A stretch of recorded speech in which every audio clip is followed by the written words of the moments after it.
ఇక మంచిర్యాల గిరిజన ఆశ్రమ బాలికల పాఠశాలలో ఆహార నాణ్యత లేక విద్యార్థులు తరచూ ఆందోళన చేస్తున్నారు. ఫుడ్ పాయిజన్ ఘటన మరోసారి వెలుగు చూసింది. పురుగుల అన్నం, కలుషిత ఆహారం తిని 3 విద్యార్థులు ఆసుపత్రి పాలయ్యారు. గత 4 రోజుల క్రితం ఇంటి నుండి పాఠశాలకు వచ్చిన 2 విద్యార్థినులతో పాటు మరో విద్యార్థిని హాస్టల్లోని ఫుడ్ తినడంతో అస్వస్థతకు గురయ్యారు. హాస్టల్ సిబ్బంది స్పందించి వారిని ఆసుపత్రికి తరలించారు. అయితే తమకు మాత్రం సమాచారం లేటుగా ఇచ్చారని ఆరోపిస్తూ విద్యార్థినుల తల్లిదండ్రులు సిబ్బందిపై ఆగ్రహం వ్యక్తం చేశారు.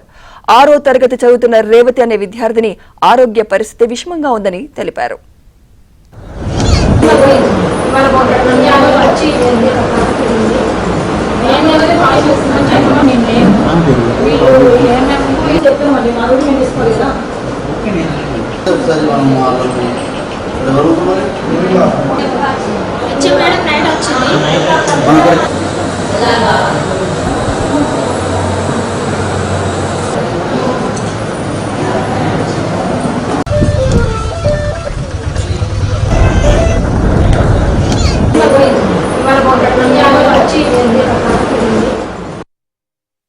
డేస్ అవుతుంది స్కూల్ నుంచి ఇక్కడ వదిలితే ఒక 4 days లోనే ఫీవర్ వచ్చింది.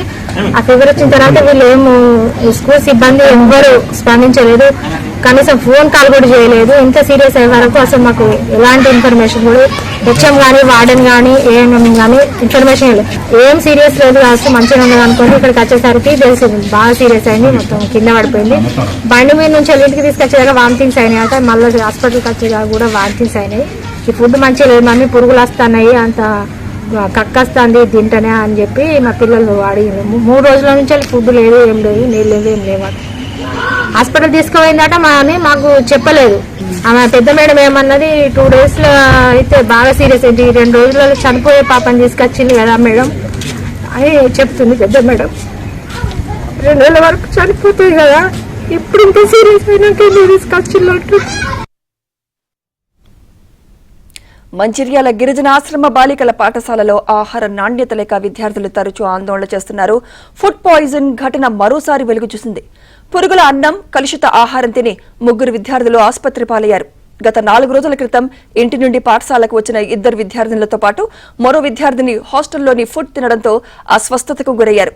హాస్టల్ సిబ్బంది స్పందించి వారిని ఆసుపత్రికి తరలించారు. అయితే తమకు మాత్రం సమాచారం లేటుగా ఇచ్చారని ఆరోపిస్తూ విద్యార్థుల తల్లిదండ్రులు సిబ్బందిపై ఆగ్రహం వ్యక్తం చేశారు. 6వ తరగతి చదువుతున్న రేవతి అనే విద్యార్థిని ఆరోగ్య పరిస్థితి విషమంగా ఉందని తెలిపారు.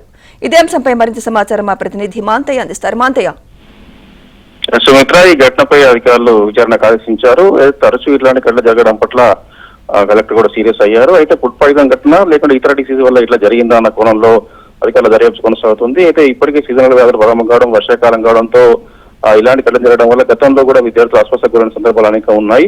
ఈ నేపథ్యంలో వెంటనే తగిన చర్యలు తీసుకోవాలని చెప్పి కలెక్టర్ ఆదేశించారు. ప్రస్తుతం విద్యార్థుల ఆరోగ్య పరిస్థితి నిలకడగానే ఉంది అని చెప్పి చెప్తా ఉన్నారు. సుమిత్ర.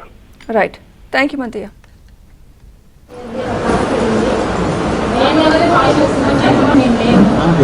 నేను